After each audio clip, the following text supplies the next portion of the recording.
Hey guys, welcome to Joe Ciminera Presents. I'm Joe Ciminera. Today we're going to be talking about new and creative ways for funding a film. We're going to talk about the film industry, sort of where it is right now in this point in time, and then I'm sure something else will pop up in the head. So the film industry is starting to wake up a bit. If you noticed, if you're an actor, you're definitely going on a lot of video calls, right? There really isn't any more casting calls where it's face to face. I've seen a couple that were posted in New York City, but chances are you will be submitting over some kind of video chat, a video, interview or something like that. So you want to pick an area that isn't distracting. You don't want to start to do your video interview in front of a beautiful botanical gardens, because that's going to take away from you. People are going to be looking to the background and everything else. It's always best to do your interview on the back of a red wall or a white wall or a green screen or something like that, where it's just you and your talents, which are applying for the role of that particular project. So I think that that's very important. I'm starting to see a lot of videos, even for Mi Familia 2. We're starting to cast for my second sequel to Mi Familia. And the problem is people are sending me videos. It's kind of distracting, like in front of a pool or in a park. They're doing it in a public setting. You just want individuals to focus on you, tunnel vision on you and your acting and stuff like that. So I think that that's definitely important. Second is, the what's going on with the film industry now, and I'm a bit disappointed to not see any of those heavy hitters like those major distribution houses that hog up all the movie theater time and everything else. I won't mention any names. It's just amazing how the film industry was flat on its face for 5 months, and not one of those big houses did anything for all the camera people, all the actors, everybody that's in the industry that works on the back end. None of them came up with a creative program to help them out through rough times and stuff like that. So I think it's always important that we remember the people who actually shine through during these tough times. And none of those individuals pulled through or set up any kind of program for anyone.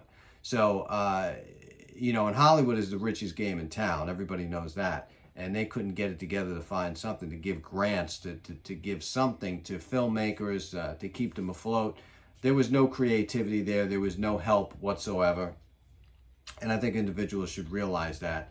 The film industry is going to change, and a lot of those big time houses are going to be flopping and flipping in the wind, just like all the other independent filmmakers that could never get a theatrical distribution deal or be released on a wide scale, because the bigger houses are the ones that had the $80 or $150 million marketing budget. But now they're going to find that nobody's going to be going to the theaters unless it's a drive-in theater movie. That part of the industry for them is going to be crushed, and they're going to need to stay on the VOD outlets, and like everybody else, like every independent filmmaker has access to Tubi TV, Amazon, Apple, and a whole bunch of others, Google Play, etc. So the game has changed, and it puts everybody on a kind of leveling playing ground. So the only advantage that the big production houses, distribution houses have in Hollywood is the fact that they still have a boat ton of marketing to put behind it. But the reality is, a good film is a good film. And I always tell filmmakers, if you're making a good film, people are going to watch it, they're going to share it. If it's not a good film, very rare does a hidden gem go unnoticed. So it might not be noticed right away, but sooner or later it takes on. So, put your quality, your best foot forward and stuff like that. Be getting a lot of emails from people, because primarily this channel is all about how to fund your film, how to get money, how to make money during the film. So a couple of people have been asking me how much of a percentage is a good percentage to ask for an investor. So if you were to get an investor for your film and you said, okay, I don't have any money for this project, I'm going to go seek out investors. So I got a group of individuals there. I'm just going to move this down. It's annoying the heck out of me. They said, I'm going to be getting a bunch of investors or one investor. How much percentage do I give them of the ownership of the film? Well, look, first and foremost, I wouldn't give anybody any ownership if you can get away with it, right? A lot of investors are going to want some type of ownership to it. But I would work on percentage of profits first. So, and I would give them up to 60% of the profits, make sure they get their money back, or even 100% of the profits. But I definitely would not give away any rights to the film. Many investors are not going to be cool with that, but I'm going to tell you, you cannot do a lot when you have a partner. So if you want to make a quick move and sell out to Hong Kong or something like that because you got a monster character in your horror film or something like that, and Hong Kong goes crazy for that stuff, and they want to buy all markets, they want to buy all Asian territory, you do have a partner now. If you sell half the film, and you need their permission. What if they don't want it? Like, some people are just ignorant and stupid. What if they don't like Asia? What if they don't want to go to Asia? They're not even looking at the business side of it. They're not even a filmmaker. So what if they try to hold you up in that regard? Well, then you can't go anywhere with it. So, owning the rights is key to the film. Give away everything, but the rights to the film and ancillary products. That's how George Lucas got rich with Star Wars. He owned all the merchandise rights. They looked at him like he was crazy when they did that. They said, who's going to buy an Obi-Wan Kenobi doll or a Yoda doll or an R2-D2 doll? Who's going to buy all that stuff? And, he was laughing all the way to the bank.